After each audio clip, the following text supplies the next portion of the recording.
Sir வணக்கம் sir. வணக்கம் sir. Sir இதில் தையல் மாதிரி போட்டிருக்கு, இது என்ன பொருள் சார்?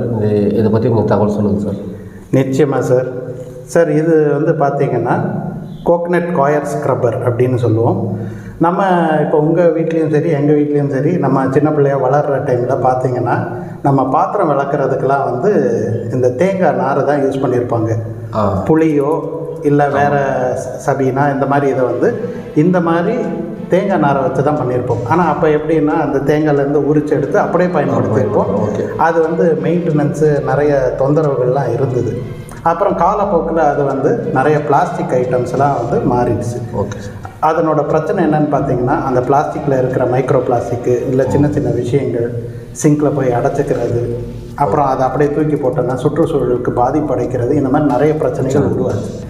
அதனால் நம்ம ஏன் வந்து நல்ல விஷயத்தை திரும்ப கொண்டு வரக்கூடாதுன்னு அதே மாதிரி தான் இந்த கோகனட் காயரை ஹீட் ப்ரெஸ் பண்ணி நம்ம வாஷ் பண்ணி பண்ணக்கூடிய பொருள். இப்போ மார்க்கெட்டில் பொதுவாக கிடைக்கிறது பார்த்திங்கன்னா இந்த மாதிரி பொருள் கிடைக்கும் தக்கையாக. நம்மளோட ப்ராடக்ட் பார்த்திங்கன்னா இந்த மாதிரி கனமான பொருளாக கிடைக்கும்.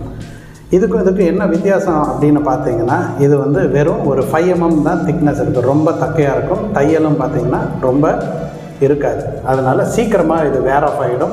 ஒரு 10-15 நாளைக்குள்ளேயே அது போயிடும். ஆனால் நம்மளதில் பார்த்திங்கன்னா நிறைய தையல் போட்டிருக்கோம். அதே மாதிரி திக்னஸும் பார்த்திங்கன்னா 10 mm 1 cm அளவுக்கு திக்னஸ். அவங்கவுங்க பயன்பாட்டுக்கு ஏற்ற மாதிரி ஒரு 40 நாள்லேருந்து 60 நாள் கிட்டத்தட்ட 2 மாதம் வரைக்கும் கூட வரும். டியூரபிளாக இருக்கும். எல்லா விதமான கரைகள் பாத்திரத்துலேருந்து எடுக்கிறதுக்கும் டஃப் ஸ்டெயின்ஸாக இருந்தாலும் இது ஈஸியாக ரிமூவ் பண்ணுறதுக்கு ஹெல்ப்ஃபுல்லாக இருக்கும். அவங்க என்ன பயன்படுத்துகிறாங்களோ பயோ லிக்விட் யூஸ் பண்ணாலும் சரி இல்லை அவங்க வேறு ஏதாவது யூஸ் பண்ணாலும் ஈஸியாக டிஷ்ஷை வாஷ் பண்ணுறதுக்கு யூஸ்ஃபுல்லாக இருக்கும். முடிஞ்ச உடனே தூக்கி போட்டாலும் அப்படியே இயற்கையில் மக்கிடும்.